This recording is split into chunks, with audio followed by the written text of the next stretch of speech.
प्रतिपक्ष तेजस्वी यादव मुख्यमंत्री नीतीश कुमार और उनकी सरकार पर फिर हमलावर हो गए। उन्होंने भाजपा और जेडीयू दोनों दलों के नेताओं को निशाने पर लिया। नीतीश सरकार की नल जल योजना में कथित भ्रष्टाचार की भी जमकर बखियां उधेड़ी। तेजस्वी यादव ने कहा कि 7 निश्चय के तहत मुख्यमंत्री की नल जल योजना काफी महत्वपूर्ण है, लेकिन इस योजना में बड़ा घपला सामने आया। उप मुख्यमंत्री तारकिशोर प्रसाद के परिवार पर करोड़ों रुपए के घोटाले का खुलासा हुआ है। उन्होंने कहा कि इस योजना के तहत नल में जल तो नहीं पहुंच रहा है, लेकिन जेडीयू और बीजेपी के नेताओं के अकाउंट में धन जरूर हो जाना है। उन्होंने मुख्यमंत्री को इसके लिए चुनौती दी कि वो 50 ऐसी पंचायतों का नाम बताए जहां वो योजना ठीक से चल रही है। उन्होंने कहा कि डिप्टी सीएम की बहू का टेंडर का मामला सामने आया है, जिसके डायरेक्टर तारकिशोर प्रसाद के साले हैं। पीएचईडी के नियम के अनुसार उसी को काम मिलता है जिस कंपनी के पास पहले से इस तरह के काम का अनुभव हो, लेकिन इस कंपनी के पास कोई अनुभव नहीं है। तेजस्वी यादव ने कहा कि वर्ष 2018-19 में पीएचईडी किसके पास था? भाजपा के पास, और डिप्टी सीएम सुशील कुमार मोदी जी थे। ऐसे में इतना गड़बड़ कैसे हो गया?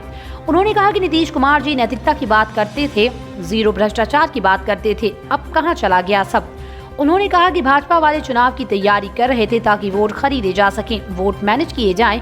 उन्होंने कहा कि मुख्यमंत्री की औकात नहीं है कि भाजपा के मंत्री पर कार्रवाई कर सकें। मुख्यमंत्री डरपोक हैं और कमजोर हैं। इन्होंने पहली बार अगस्त 2020 में पहली बार जो है इन्होंने इस घोटाले की पर्दाफाश किया, लेकिन 20 अगस्त 20 के बाद भी जो है कोई जांच नहीं हुआ। तो इसके बाद जो है फरवरी 21 में इन्होंने आदरणीय मुख्यमंत्री जी को चिट्ठी लिख करके जो है सूचित करने का काम किया गया। अगर आप इस घोटाले की बात करें तो ये सप्लाई जो है जल का लोगों के घर तक नहीं पहुंच रहा, लेकिन जो धन का जो सप्लाई है सरकारी तिजोरी से सीधे बीजेपी और जेडीयू के मंत्री और नेताओं के अकाउंटों में पहुंच रहा है। और हम तो कहना चाहते हैं ये नल जल योजना नहीं बल्कि नल धन योजना है। ये नल धन योजना जो केवल भ्रष्टाचार का ही इसमें आप देखेंगे तो खेल पूरी तरीके से हुआ है। इसको सिर्फ हमने ही नहीं कहा बल्कि आज जो है आर्टिकल में भी इसमें साफ तौर पे इस अंग्रेजी अखबार ने छापा भी है, लेकिन कोई कार्रवाई नहीं की गई। क्यों नहीं की गई और आपको हम बताएंगे इस डिटेल में। तो बिहार का ऐसा कोई पंचायत नहीं है जहां इस योजना के तहत कहीं टंकी फट गया, कहीं पानी का पाइप जो है वो टूट गया, कहीं कुछ दह गया।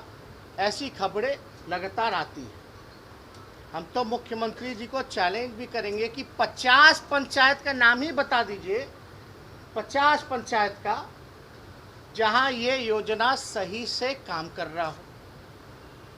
हर जगह केवल भ्रष्टाचार है और जेडीयू और बीजेपी के नेताओं को कॉन्ट्रैक्ट लगातार दिया जा रहा है।